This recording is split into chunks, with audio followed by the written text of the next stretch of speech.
నేను doctor జేపీవి Subbaiah, spine surgeon, Hyderabad.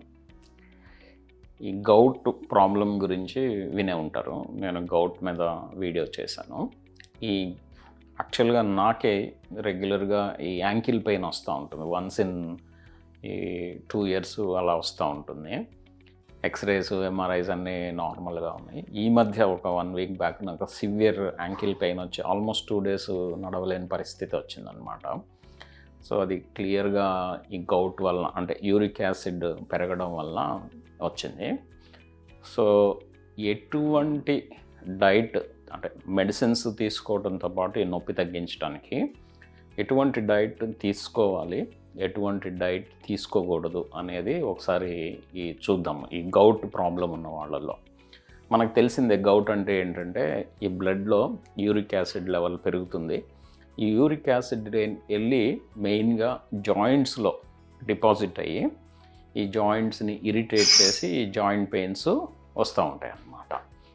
ఎక్కువగా ఏంటంటే ఈ బొటన వేలు దగ్గర, కాలి బొటన వేలుకి ఫస్ట్ మెటటార్సోఫెలింజల్ జాయింట్ అంటాము. ఆ జాయింట్ ఎక్కువగా ఎఫెక్ట్ అవుతుంటుంది.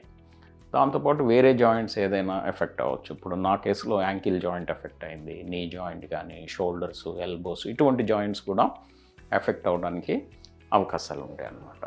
సరే, ఈ యూరిక్ యాసిడ్ ఎక్కడి నుంచి వస్తుంది అనేది మనం చూస్తే ఈ ప్యూరిన్స్ అని ఉంటాయండి. ప్యూరిన్ డైట్, ఎక్కువగా ప్యూరిన్ డైట్ తీసుకుంటే మనకి ఈ ప్యూరిన్స్ నుంచి యూరిక్ యాసిడ్ తయారవుతుంది అన్నమాట. మరి ఈ ప్యూరిన్స్ ఎక్కడ ఉంటాయి? ప్రోటీన్స్ నుంచి వస్తాయి. మరి అన్ని ప్రోటీన్స్లోనూ ప్యూరిన్ ఎక్కువగా ఉంటుందో అంటే అలా కాదు. సో ఎటువంటి పదార్థాల్లో ఈ ప్యూరిన్స్ ఎక్కువ ఉంటుందంటే, మనం ఈ రెడ్ మీట్ తీసుకుంటే, రెడ్ మీట్ అంటే ఫర్ ఎగ్జాంపుల్ ఈ మటన్ కానీ, ఈ పోర్క్ కానీ, ఈ బీఫ్, ఇటువంటి డైట్స్ వలన వీటిల్లో కొంచెం ప్యూరిన్ కాంటెంట్ ఎక్కువగా ఉంటుంది. సో అందు గురించి ఈ టైప్ ఆఫ్ ప్రోటీన్ తగ్గించుకోమని చెప్తాం అన్నమాట. అది ఒకటి ఇంపార్టెంట్ పాయింట్. రెండో పాయింట్ ఏంటంటే, సీ ఫుడ్స్లో ఎస్పెషల్లీ షెల్స్ ఉన్నవి, ప్రాన్స్, ఈ క్రాబ్స్ కానీ, ఇంకా వేరే ఇతరత్ర ఏ షెల్డ్ సీ ప్రోడక్ట్ అయినా సరే, సో యూరిక్ యాసిడ్, ప్యూరిన్స్ ఎక్కువ ఉంటాయి, యూరిక్ యాసిడ్ పెరిగే అవకాశాలు ఉంటాయి అన్నమాట. ఇవి రెండోది మనం అవాయిడ్ చేయాల్సింది. మూడోది ఏంటంటే, ఫ్రక్టోజ్ ఎక్కువగా ఉండే, అంటే ఫ్రక్టోజ్ అనేది ఒక షుగర్ అనమాట, ఒక షుగరు. ఆ షుగర్ ఎక్కువగా ఉండే పదార్థాల వలన కూడా మనకి యూరిక్ యాసిడ్ పెరగడానికి అవకాశాలు ఉన్నాయి. సరే, మరి మీరు ప్రోటీన్స్లో ఉంటుంది, ప్రోటీన్స్ నుంచి ప్యూరిన్ వస్తుంది, ప్యూరిన్స్ నుంచి యూరిక్ యాసిడ్ వస్తుంది. మరి ఈ షుగర్కి దానికి రిలేషన్ ఏంటంటే సైకిల్ ఒకటి ఉంటుంది. ఈ ఫ్రక్టోజ్ ఒక్కొక్కసారి మనకి కన్వర్ట్ అవ్వడానికి అవకాశాలు ఉన్నాయి అన్నమాట. దాని సంగతి తర్వాత మాట్లాడుకుందాం. సో హై ఫ్రక్టోజ్ ఉండే పదార్థాలు ఎస్పెషల్లీ ఏమవుతుందంటే, ఈ రెడీమేడ్ జ్యూసెస్, మీరు చాలామంది జ్యూసెస్ మనం మామూలుగా ఏంటంటే ఈ ఫ్రూట్స్ నుంచి జ్యూస్ ఇంట్లో తీసుకొని తాగడం వేరు. మనకి రెడీమేడ్ జ్యూసెస్ మనం షాపుల్లో కొంటూ ఉంటాం కదండి. ఆ జ్యూసులు తయారు చేసేటప్పుడు కానీ, ఫర్ ఎగ్జాంపుల్ సోడాలు ఎక్కువగా తీసుకోవడం కానీ, ఐస్ క్రీమ్స్, వీటిల్లో ఎక్కువగా ఈ ఫ్రక్టోస్ వాడే ఛాన్సెస్ ఉంటుందన్నమాట. ఈ ఫ్రక్టోస్ ఎక్కువగా ఉండే పదార్థాల వలన కూడా మనకి ఈ యూరిక్ యాసిడ్ పెరిగే ప్రమాదం. సో ఇవి కూడా మనం తగ్గించుకుంటే చాలా మంచిది. సో మనం తీసుకోకూడని ఆహార పదార్థాలు ఇవి. సార్, మరి ఏ ఆహార పదార్థాలు తీసుకుంటే మనకి యూరిక్ యాసిడ్ లెవెల్స్ తగ్గుతాయంటే, మెయిన్గా ఈ వైటమిన్ సి ఎక్కువగా ఉండే పదార్థాలు డెఫినెట్గా యూరిక్ యాసిడ్ లెవెల్స్ని తగ్గిస్తుందని చెప్పి మనకి రీసెర్చ్ తెలియజేస్తుందండి. ఈ వైటమిన్ సి ఎక్కువగా ఉండే పదార్థాలు మనకి ఆరెంజ్ ఫ్యామిలీకి సంబంధించిన పదార్థాలు.